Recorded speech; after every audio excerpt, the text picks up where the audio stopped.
but it's also a fuck around and find out. From Nottoway, Louisiana all in the news tonight. From Nottoway to Monticello, 15 slave plantations with brutal backstories. Let's talk about it. God dang it, this shit is but ridiculous. Did I get a story on that? Oh, it was a slideshow. Let me go get my slides so y'all can see this shit, because I'm telling you right now, this shit is ridiculous. It is absolutely ridiculous. Hold on, let me pull it up. I forgot that one was definitely what you call it, from Monticello. Let me see, not away, because I'm telling you, we got to talk about this not away shit. These dumbass bastards, god dang it. I don't see what's cute about redirect. It's like, how you gonna clean a piece of shit and then sell it to me like a diamond? That doesn't work. So let's look at this shit, because that's what y'all doing. All you did was clean up a piece of shit. So, Nottoway Plantation in Louisiana. I'm glad to see you go, asshole. I'm so glad to see you go. Don't try to stop it. Let it burn, let it burn. Nottoway Plantation was built by enslaved Africans in 1859. The property's main house, located in the White House, I hate when they do this, White Castle, Louisiana, was the largest antebellum mansion in the U.S. South until it burned to the ground on Thursday, according to the Advocate. I'm so glad to see you go.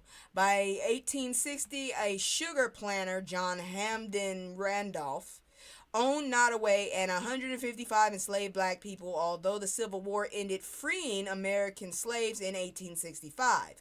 Life at Nottoway remained the same for years to come, according to the website, where you could have weddings and other festivity events. You need your ass whooped if you do that. The 53,000 square foot property is now home to a 162-year-old oak tree named Ella Eugenia. Well, Ella, I hope you get chopped down too. I don't want shit left of that fucker. Fuck you, Ella. Monticello in Virginia. Did you burn down? I hope you did. Built in 1771, Monticello was owned by the third U.S. President Thomas Jefferson. Oh, that asshole. That fuckboy. On the property named after the Italian word for little mountain, Jefferson built his mansion and kept around 400 slaves, according to the Monticello website. Why is there a website for this bitch? The plantation, located in Albemarle County, Virginia, and Jefferson impregnated, and an enslaved woman named Sally Hemings. Life on Monticello was similar to the other southern plantations. More than 20 known enslaved people escaped from Monticello from 1769 to 1819. So if you were such a great guy and had such problems with it, they wouldn't have ran away, bitch. Even if you was trying to do it to save face, you still didn't have to treat them so bad they had to run away. Again, another one in Louisiana. Oak Alley Plantation in Louisiana. Why do they all look the same? I hope it burns down. Before Oak Alley Plantation in St. James Parish, Louisiana was established, the area was home to more than 20,000 Native Americans known as Chitimacha people. After European diseases, violence, and forced migration, sounds familiar, the native tribe was left at a staggering 180. How the fuck do you go from 20,000 motherfuckers to 180? You know you are a pestilence if you do that to a whole group of people. What the fuck? Anyways, by the late 18th century, according to the Oak Alley's website, eventually Oak Alley Plantation was established. And although it was smaller than other estates, the Louisiana plantation is a rich in community and culture. No, it's not. It needs to get burnt down. That's all I gotta say. I feel like all these damn plantations, anything that's still there needs to get burnt the fuck down. I don't want to remember the shit. If you ain't gonna give me no money for this shit, we need to burn that bitch down. Fuck it. We get no reparations, you get no history. How about that? I know we know about that shit. Stagville Plantation in North Carolina. Stagville Plantation in Durham, North Carolina is one of the largest plantations in North Carolina. For almost 100 years, the property was run by Benahan and Cameron families who used slave labor for profit, according to the website. Another fucking website. By the 1860s, the Cameron family owned over 1,000 African Americans and controlled more than 30,000 acres of land. You need y'all asses whipped.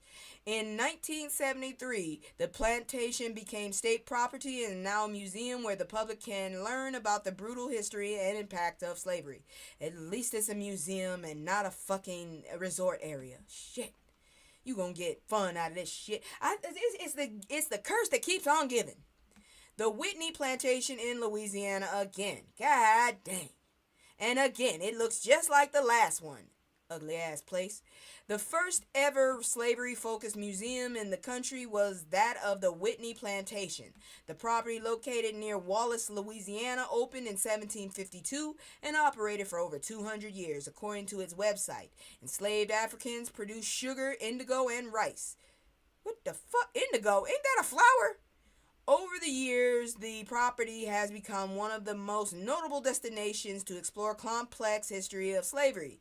This is also where Django Unchained and 12 Years a Slave, I watched Django, I couldn't do the 12 years, were filmed. In recent times, the plantation made headlines after felon Donald Trump cut 2 grants for black history and the culture in furtherance of the felon's, he's not my president, agenda. Okay, so that's just whitewashing. Either way, I don't like the fact that it exists in general, but that's just me. Shirley Plantation in Virginia. At least it's not in freaking Louisiana.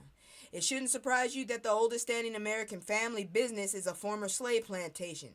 Shirley Plantation in Charles City, Virginia is owned by the Hill Carter family, who have lived on the plantation for 12 generations. According to the website, before Edward Hill, I began farming on Shirley Plantation. The land was inhabited by the Wayanoke people, and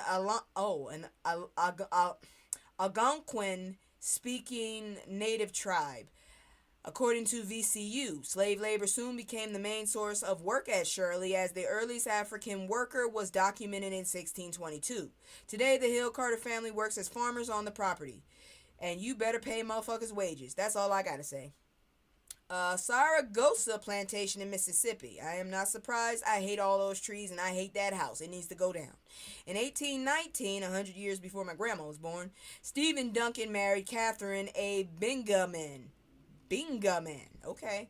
And what the fuck is a Bingaman? I heard a lot of these last names kind of describe your work. What is a Bingaman? Anyways, in the same year, the property that would soon become Saragossa Plantation was secured. As decades passed, Duncan acquired more land and more slaves, at one point owning 1,000 across his property, according to theforgottensouth.com. Let's stay forgotten. Today, none of the original slave houses are still intact. Good. Won't he do it? Fallsdale Plantation in Alabama. Once again, not surprised. I hate the building. The Fawnsdale Plantation was not only had the same owner since 1844, but it still operates as a plantation today. It should die. It should die right now. According to historic structures, the cotton plantation is located near the town of Fawnsdale, Alabama. Thomas Harrison first bought parts of land which would eventually form into Fawnsdale Plantation for $17,000. Based on the average cost of land in Alabama and the current acreage of the Fawnsdale property, the root estimates the property is worth at least $3.5 million. The now just 250-acre property is still operated by the Harris family today. Y'all need y'all asses whooped. That's all I'm gonna say about that shit. You piss me off. Evergreen Plantation. Oh God, another one in Louisiana. Yeah, Louisiana is really pushing with all these intact plantations. Let's bomb them. Evergreen Plantation is the most intact plantation complex in the South, according to the website. Let's bomb the website too. The first house on the property was built in 1777 by Christoph Heidel, the original owner. I have no words for you, sir. Although the plantation is not operational today, in its history over 400 people were enslaved at Evergreen Plantation. Many of them worked as engineers, blacksmiths, and carpenters, so they were smart but enslaved. Great. The property is privately owned, and if you want a tour, tickets are selling for $1,700. Not on my watch. If I go, damn it, that thing ain't gonna be there no more. That's all I got to say. I got issues with this shit. Gerald Plantation in Georgia. Why are there so many fucking plantations? Shit. Why are we keeping these bitches? You want to get rid of shit, get rid of these things. Located in Jones County, Georgia, Jarrell Plantation stands today as a historic landmark after the descendants of John Fitzgerald's. Are you serious? That's what that man's name is. Donation, according to John Fitzgerald. I'm thinking of John Jingleheimer Schmidt. Anyways, Georgia State Park. Jarrell built a house in 1847, and after 16 years, the property grew to 600 acres. Jarrell Plantation even survived General Sherman's March to the Sea. While many plantation owners suffered after African Americans were freed from enslavement, business was booming for Jarrell. Former enslaved Americans flocked for work on the 1,000-acre, you dumbasses, plantation. After Jarrell's death, his son took over, running it as a family-owned and operated farm. Decades later, the plantation was donated to the state. The state needs to bulldoze that bitch and use it for the land they keep screaming about they need. Well, I'm not surprised, Mississippi. Belmont Plantation in Mississippi. Please destroy this bitch. I don't like it. Belmont Plantation is known as the last antebellum mansion along the river in the Mississippi Delta. According to its website, established in 1857, the property has been bought and sold plenty of times. It should be burnt. Belmont was owned by the Worthington brothers until the late 1920s when a flood devastated the property. Eventually, the insurance company foreclosed on the plantation, and the Weathers family purchased it in the middle of the Great Depression. Why didn't you burn that bitch? It was sold again in 1946 to be turned into a hunting lodge. Yeah, that seems appropriate. Then again, in 1992, another buyer claimed the deed. In 2015, Bradley Hauser, how much you want to bet he's white, bought the property. But now the website says Belmont Plantation is under newer ownership. How about you burn that bitch down? How about that? Turn it into a factory. I don't give a fuck. Get rid of it. That's how I feel. Why do we have these bitches? You want to figure out what kind of history you want motherfuckers that deal with. Shit. I'd rather read about this shit than see it. Fuck. Prairie Park, also known as William Sperrington House, was commissioned in 1844. Around 30 slaves worked on the plantation by the time the Civil War started in 1861. According to Cleo, who the hell is that? A non-profit dedicated to preserving history. Cleo, you got some issues. Meaning, men worked in the fields while women worked in the house, according to historicmissouri.org. It's likely some enslaved people at Prairie Park helped build the nearby town. What do you mean helped? Of Arrow Rock. Today, Prairie Park has been reduced to a single mansion. Burn it down. The home is privately owned but available for public tours. Don't let me tour it. I swear to God, I'll be named Firebug in a little bit. Boone Hall Plantation in South Carolina. I think they were trying to do a Louisiana thing, because damn, it looked like Louisiana. Boone Hall Plantation website describes it as America's most photographed plantation. Why? This is not cute. It's even been advertised as the #1 plantation. What the fuck? Why is there a poll? Why is there a poll? Oh my God. There should not be a poll of plantations. The establishment was founded in 1681 by an English major, and over time the property grew to include enslaved Africans. Asshole. Today, Boone Farm, how about that? Hall stands as a museum with one notable exhibit honoring the Gullah Geechee people, who y'all are trying to put out to pasture, basically. The Gullah Live shows tells the story of the enslaved. Why don't you just go over there? They're still there, motherfucker. They're still there. If y'all don't stop trying to buy their shit, their land, they are still there. Marles Gate Plantation in Arkansas. Not surprised. Ugly as hell. Needs to go. The plantation was originally a wedding gift. Who the fuck? Y'all motherfuckers surprise me every time. For Nettie Steele and William Pinckney Dortch. His middle name is Pinckney? Given in 1850, the property went back on the market over 100 years later in 1983.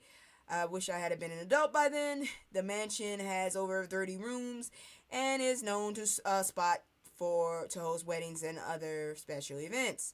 May your weddings be cursed, you assholes. I don't give a fuck. Don't get married in a fucking plantation. Oak Grove Plantation in North Carolina. Ugly as hell, should be burnt down. The history of Oak Grove Plantation is unlike others on this list. Originally built as a plantation where enslaved Africans worked, I already don't like it. Oak Grove was captured by the Union during the Civil War, according to HistoryList.com. It was one of the three plantations taken in the Averasaboro battlefield. Never heard of it.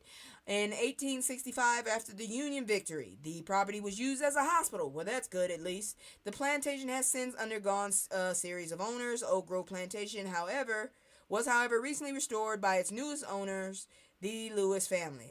I'm wondering what they look like because I'm telling you right now, I don't think anybody should be restoring a fucking plantation. But that is it for Fuck Around and Find Out. I thought I had good news. I was wrong. I'm so sorry. But anyways, now we are about to move on into what I believe is the educational portion. Let me just pull up my next story. Oh, I'm so glad that fucking thing burnt down. Oh yeah, no. This is basically some more fuck around and find out. But I'm gonna just go ahead and get into it because